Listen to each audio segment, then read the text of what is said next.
So I would say that you're very direct. You would bring up points that people do not want to talk about. It's there. And you've always taught me, just because people are not talking about it doesn't mean it isn't there. And, you would be benefiting by talking about those things. And, probably it may be unpleasant in the moment, but it helps you deal with it upfront. And there's this great example that you gave me that if you're ever in the rapids and if you are trying to avoid a stone, head towards it, and then you'd be able to dodge it. Because if you try to go away from it, you'll end right into it. So. Yeah. Yeah, and what he's talking about there is the idea in a kayak, if you're headed towards this big rock, people's first inclination is to lean away from it. But when you do that, it actually tips the one side of your kayak into the water, and it'll basically flip you upside down against the rock. That's not a good place to be.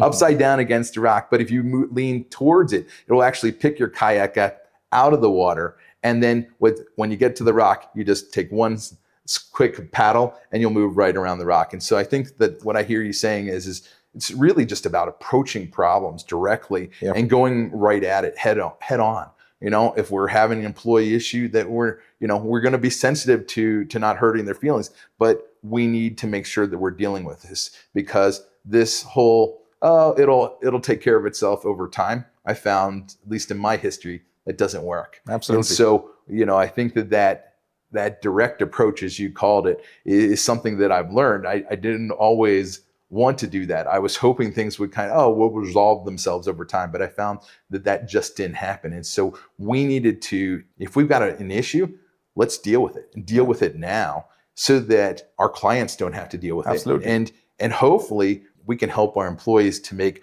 more progress faster. Another pearl from your wisdom is, if it's meant to be, it's up to me. And if we have a team, full of people who can think like that and act like that, I think we'll be a force to reckon with.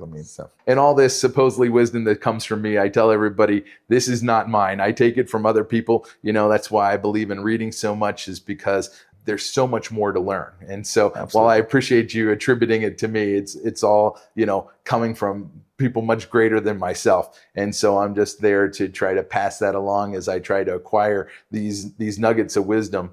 Is there anything else that's been challenging for you that you'd like go, that's been difficult?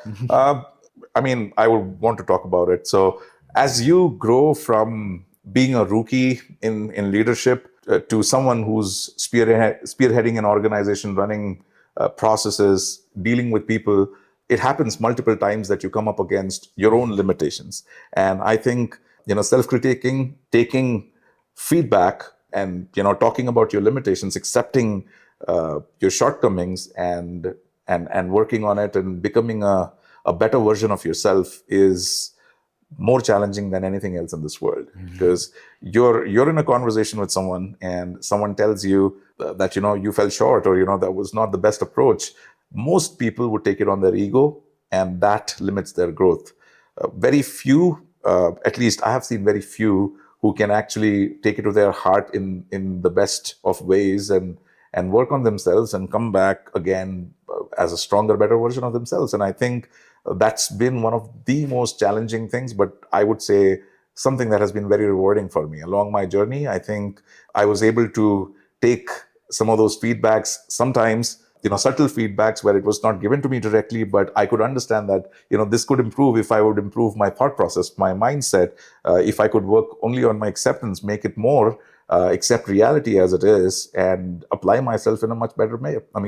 Rather than, kind of being in a state of euphoria, I think it's almost always beneficial to be very real, understand your shortcomings, work on it, and come back stronger. Well, I appreciate that, because you mentioned before, if it's meant to be, it's up to me. Yeah. And I think that's one of the tenets that we have in our company. We go through a book called The Traveler's Gift. And, the first principle of success in that book is the buck stops here. Yeah. It's the responsibility decision. Yes. And so that really goes along with, if it's meant to be, it's up to me. But then the other part is, I'm seeking, rather than what I want the world to look like, I'm trying to understand how it actually is. Yeah. And, and that could be about the world, something that I don't like, but it's true, or something about me that I don't like that's true. Yes. And then once we understand what reality is, we can really go about working to change that for the better.